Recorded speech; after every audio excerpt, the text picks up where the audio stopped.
Bom dia, ouvintes da Rádio Cidade. Mais uma vez estamos aqui na nossa coluna Educação na Cidade.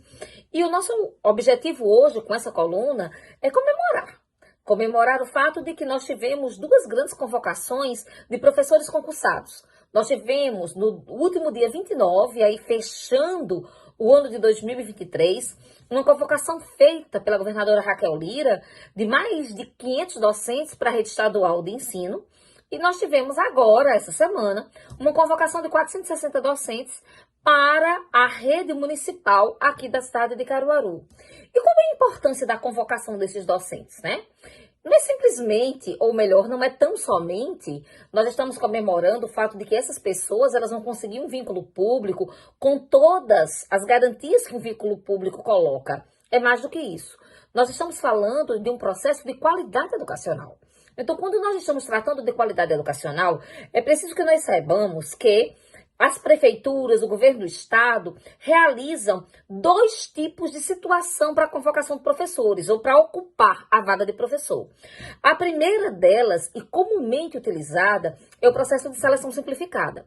Na seleção simplificada, o docente, ele passa, quando passa, tem alguns municípios que têm critérios aí um pouco mais flexíveis, ele passa por uma prova de conhecimento, que é uma prova mais aberta, mais generalista, mais breve, e algumas vezes por uma prova de títulos. O que é uma prova de títulos? A prova de títulos diz respeito ao que o indivíduo fez no seu processo de formação. Então, a graduação dele, que é o término de um curso superior, se deu em que área? Ele fez pós-graduação? Quantas pós-graduações ele fez? Em que áreas? Ele fez, tudo isso gera uma pontuação. Ele publicou, ele tem artigos escritos, ele participou de algum projeto de extensão, que é aqueles projetos que ligam a educação com a sociedade. Ele tem algum projeto de inovação tecnológica que diz respeito ao fato de ele ter desenvolvido alguma coisa dentro dessa área de novas tecnologias, né? Ele tem, afinal de contas, mestrado, ele tem doutorado. Então, como é que está a qualidade desse docente?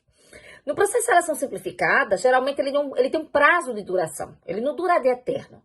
Na maioria das vezes, esses processos se dão por um período pré-determinado de 1, 2 anos, tá? Podendo ou não ser renovado, tudo depende do edital aí que foi publicado esse processo de seleção simplificada.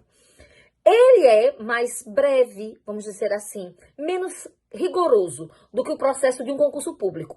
O concurso público vai fazer com que o docente ele ocupe aquela vaga até a sua aposentadoria, ou até pedir exoneração, como ele queira, né? Mas geralmente até a sua aposentadoria. E lá, ele vai passar por uma prova muito mais pesada do que na seleção simplificada. Uma prova de conhecimentos específicos, onde ele vai ter que demonstrar que ele tem domínio de conteúdo sobre aquilo que ele vai tratar. Ele também faz uma prova de títulos. Essa prova de títulos, geralmente, ela é mais rigorosa, onde ele vai ter um barema. O barema é uma fórmula na qual você coloca as pontuações daquilo que ele faz, onde no edital que vai fazer aquele concurso diz o que é que vale mais, o que é que vale menos dentro daquele determinado barema, para que o profissional mais qualificado, ele tenha uma nota maior no que diz respeito às provas de títulos. No final das contas, o que é que isso significa? Isso significa dizer que o profissional que ele é selecionado no concurso público, ele geralmente é mais capacitado do que o profissional da seleção simplificada. Tá? Por que eu estou colocando geralmente? Porque a gente tem excelentes profissionais que ingressaram através de seleção simplificada. Mas o processo seletivo foi menos rigoroso. Enquanto que no concurso público, a gente também tem esses profissionais, mas no processo seletivo mais rigoroso. A gente costuma dizer assim, que a peneira, ela tem um furo menor. Então, consequentemente, você vai ter ali como as pessoas que estão à frente daquelas vagas, as pessoas que de fato tiraram as maiores notas no conhecimento específico e aquelas pessoas que tiveram um processo de maior dedicação à preparação de sua carreira.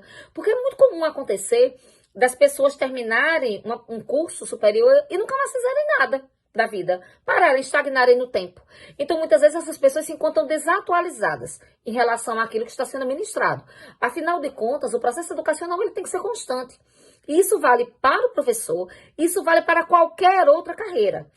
Associado a isso, esse professor concursado, esse que tem estabilidade dentro da sua profissão, ele também representa uma contratação menos ideológica. E por que isso é importante? A gente ainda está no rescaldo de processos políticos que foram extremamente ideológicos, em que pessoas, muitas vezes, estavam comprometidas com determinados deputados, prefeitos, enfim, com aquela gama de poder que está ali muito vinculada ao município e que não representa efetivamente um projeto educacional de longo prazo. Então, quando a gente está falando de um professor concursado, a gente está falando de um processo educacional que ele tem que ser pensado para além da gestão. Ele não pode ser simplesmente um projeto daquele governo que está naquele determinado momento. Ele tem que ser um projeto que tenha continuidade, seja com aquela pessoa, que é o prefeito do município, o governador do estado, que está com aquela equipe na Secretaria de Educação, e seja para mais além. Porque o processo de qualidade educacional ele tem que ser contínuo. Tá? Ele não pode ser fragmentado. Nós agora vamos adotar esse método e no próximo governo adotar-se outro método. Quando isso acontece, a gente tem uma ruptura dentro do processo de ensino-aprendizagem. Então, ele tem que adotar essa linha de continuidade.